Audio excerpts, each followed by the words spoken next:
Ever feel like you're just spinning your wheels, working hard, doing all the right things, but your bank account just isn't getting the memo? Well, what if the biggest thing holding you back wasn't your job or the economy, but something inside your own head? Let's get into it because today we're breaking down the millionaire mindset. It's this amazing framework that's all about changing your financial reality by winning the game that's happening inside you.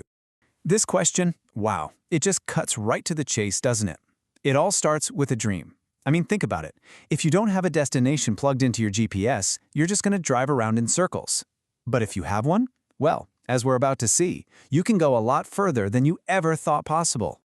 Okay, get this story. Larry Walters, his dream, his whole life was to fly, but his eyesight was bad, so the Air Force said no. Did he give up? Not a chance. He went to an Army-Navy surplus store, bought 45 weather balloons, tied them to a regular old lawn chair, packed some sandwiches and a BB gun, and just took off. He floated up to 11,000 feet. It's a wild, wild story, I know, but man, does it show you the raw power of having a dream.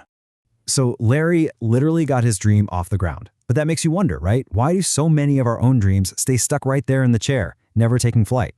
Let's dig into that. This is the nightmare scenario, isn't it? Waking up one day and realizing you've just been a spectator in your own life. We get so comfortable on the couch, watching someone else live out our dream on TV or social media. But here's the real kicker. Other people don't stop you. You stop yourself.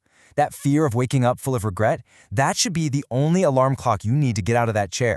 So if it's not other people holding us back, what's the deal? Well, the source material argues it's not about a lack of opportunity or talent. No, the real problem is our internal operating system. The default programming that runs our thoughts day in and day out. Let that sink in for a second. What this is saying is that your bank account, your job, your whole life, it's just a printout. It's a perfect mirror of what's going on in your head on a regular basis.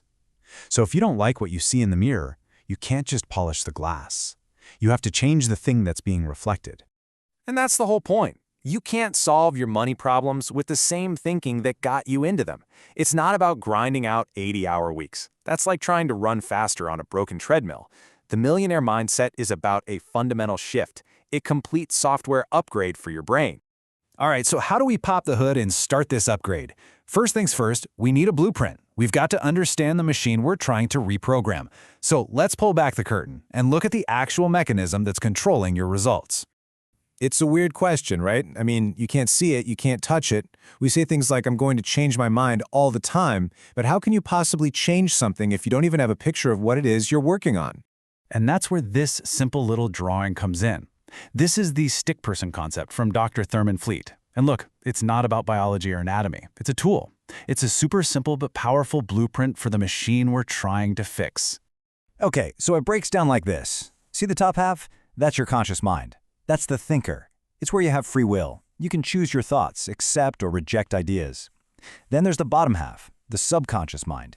This is the program. It can't reject anything. It's pure emotion, and it accepts whatever you feed it. And finally, the body. That's the instrument. It just carries out the program, which leads to your actions and, you guessed it, your results. Here's a great way to think about it. Your conscious mind is the farmer. Your subconscious mind is a super fertile field. Now, the field doesn't care what the farmer plants. You plant a corn seed, you get corn. You plant a seed for a weed, you get weeds. It's a law. The field doesn't judge, it just grows. You simply cannot plant thoughts of lack and scarcity and expect to harvest a life of abundance. You reap what you sow. Okay, now let's take this a step further with an analogy that's even more powerful and way more actionable. If your mind is a giant ship sailing through life, who's at the helm?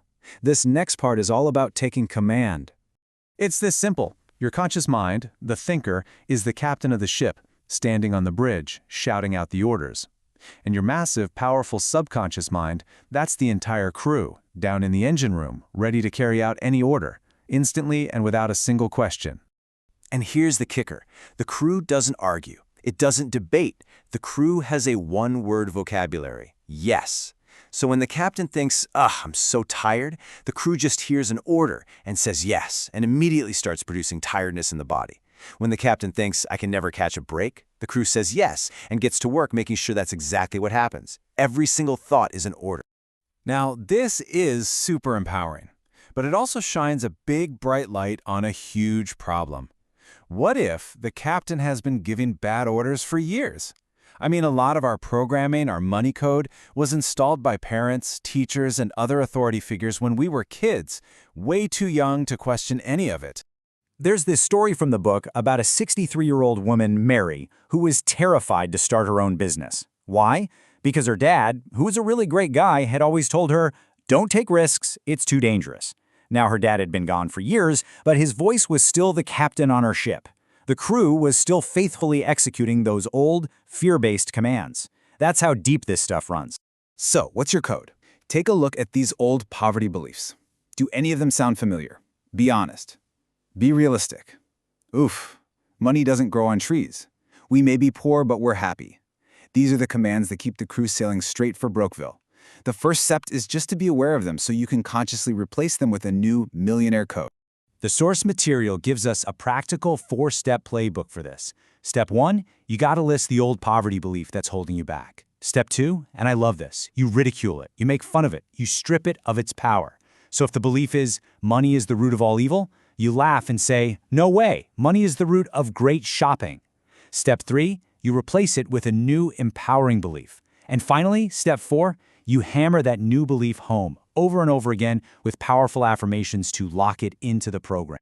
Now, rewriting your code isn't a one-and-done thing. It's not like you just fix it once and you're good to go. It requires actively and consistently commanding your new reality. So let's look at the tools you need to give your crew brand new empowering orders. This image says it all, really. The end goal is to change your internal frequency, your vibration.